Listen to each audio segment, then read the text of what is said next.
అందరికీ నమస్కారం. హిందూ లైబ్రరీకి స్వాగతం.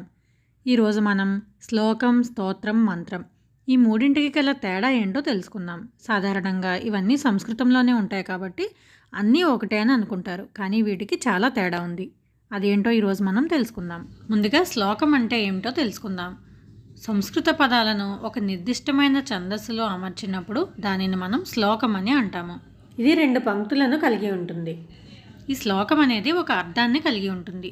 ఎవరినైనా స్తుతించడానికి కానీ లేదా ఒక విషయం తెలియచెప్పడానికి కానీ శ్లోకం అనేది రచిస్తారు. ఉదాహరణకు భగవద్గీత, రామాయణం, మహాభారతం వీటన్నిటిలోనూ మనకు శ్లోకాలు కనిపిస్తాయి. అలాగే నిత్యపారాయణ శ్లోకాలు, గణపతి ప్రార్థనగా ఉపయోగించే శుక్లాంబరధరం విష్ణుం కానీ, కరమంత్రంగా చెప్పబడే కరాగ్రే వసతే లక్ష్మి కానీ ఇవన్నీ కూడా శ్లోకాలే.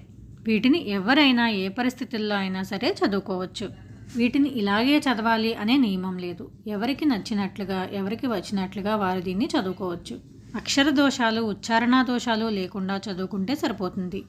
ఇప్పుడు మనం స్తోత్రం అంటే ఏమిటో తెలుసుకుందాం. కొన్ని శ్లోకాల సముదాయాన్నే స్తోత్రం అని అంటారు. ఇవి ముఖ్యంగా భగవంతుణ్ణి కీర్తించడానికి ఇలా కూర్చోబడ్డాయి. ఉదాహరణకు విష్ణు సహస్రనామ స్తోత్రం. విష్ణువును కీర్తిస్తూ చెప్పిన శ్లోకాల సముదాయమే విష్ణు సహస్రనామ స్తోత్రం. అలాగే లింగాష్టకం. దీనిలో 8 శ్లోకాలు ఉంటాయి కాబట్టి దీన్ని అష్టకం అని అంటారు.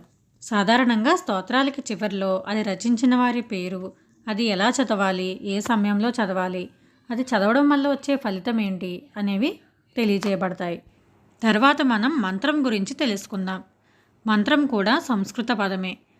సంస్కృతంలో మంత్రానికి నిర్వచనం ఏమిటో తెలుసా?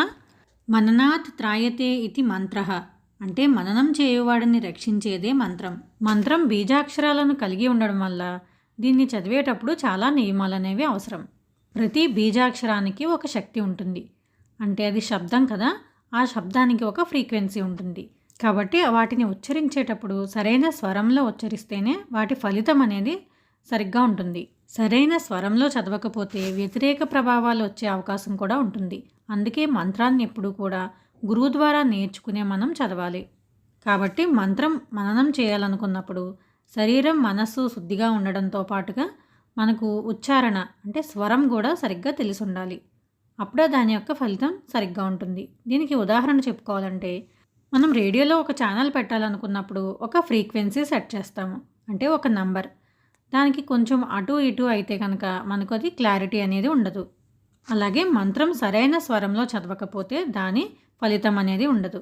కానీ మంత్రాన్ని గురువు ద్వారా నేర్చుకుని సరిగ్గా మననం చేస్తే అద్భుతమైన ఫలితాలను ఇస్తుంది.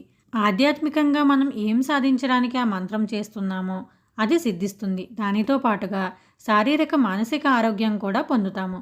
శాస్త్రీయంగా కూడా ఈ విషయం నిరూపించబడింది. అమెరికన్ న్యూరో సైంటిస్టులు టెన్షన్, యాంగ్జైటీ, మతిమరుపు లాంటి సమస్యలతో బాధపడుతున్న వారిని తీసుకుని వారి చేత కొన్ని వారాల పాటు మంత్రాలు చదివించిన తర్వాత తిరిగి పరీక్షించగా వారి మెదడులో అనూహ్యమైన మార్పులు చోటు చేసుకున్నట్లుగా తెలిసింది. వాళ్ళ సమస్యల నుంచి చాలా వరకు విముక్తి పొందారు. మంత్రం యొక్క గొప్పతనం తెలియని వాళ్ళు మంత్రాలకు చింతకాయలు రాలుతాయా అని అంటారు. కానీ నిజంగా మంత్ర సాధన సక్రమంగా చేయగలిగితే అద్భుతాలు సాధించవచ్చు. కలియుగంలో కూడా మంత్రాల ద్వారా ఎన్నో అద్భుతాలు చేసిన వాళ్ళను మనం చూడవచ్చు. మంత్రం అనేది ఒక అక్షరం కావచ్చు, ఒక పదం కావచ్చు, కొన్ని పదాల సముదాయం కూడా కావచ్చు.